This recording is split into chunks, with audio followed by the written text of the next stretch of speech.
दिल दे दिल वठ मुखा छॾ हाणे इनकार खे।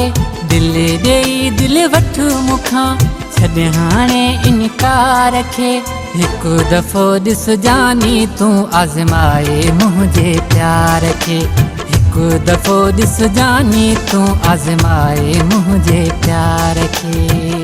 तोखे दिल पइजे कोन मनी दस इश्क जे चक्कर में कोन माई दस।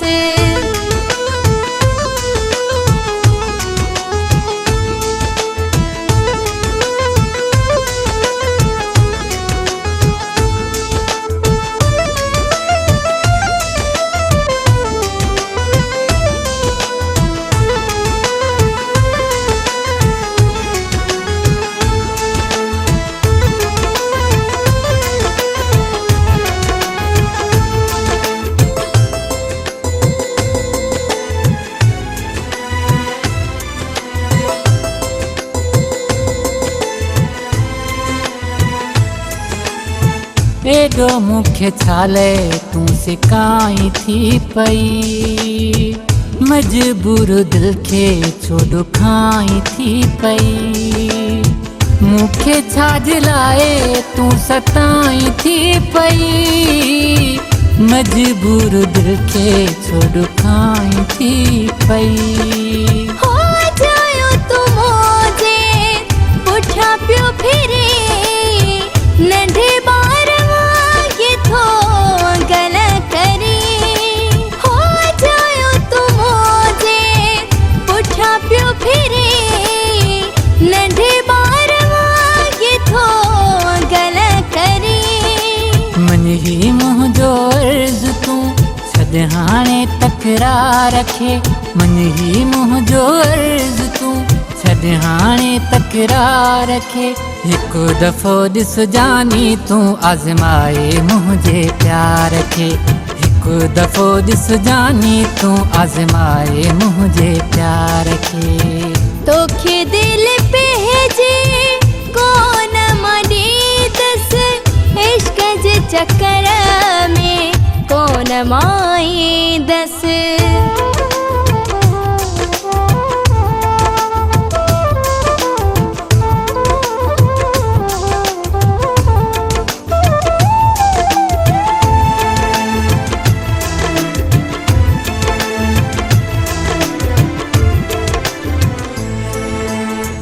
रोज मुझे दर ते तू बीठो छो।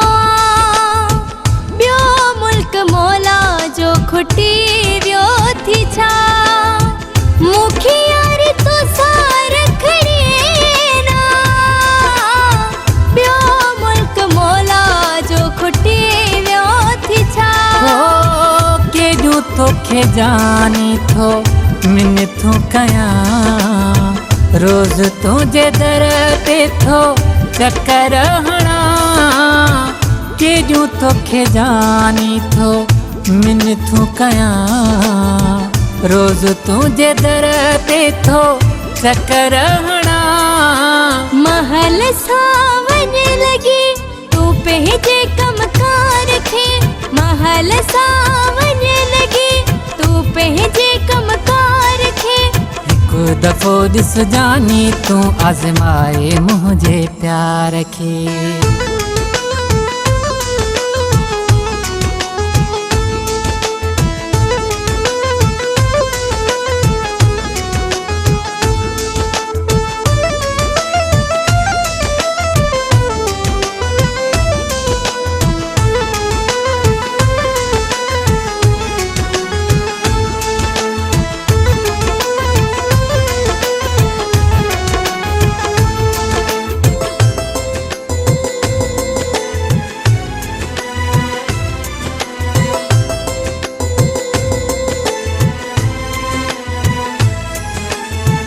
ॾाढो तोखे चाहे थो शहाणी पिरी।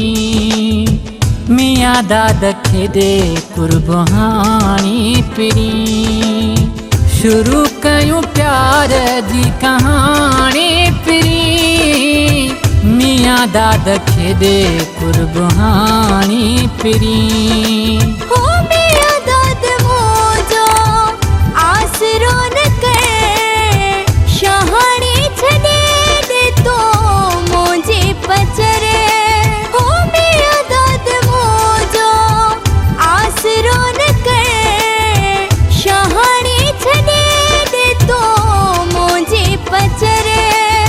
छाले तू तड़पाई थी आशिक हिन लाचार खे छाले तू तड़पाई थी आशिक हिन लाचार खे हिकु दफ़ो ॾिस जानी तूं आज़माए मुंहिंजे प्यार खे हिकु दफ़ो ॾिस जानी तूं आज़माए मुंहिंजे प्यार खे तोखे दिल पइजे कोन मनीदस इश्क जे चक्कर में कोन मां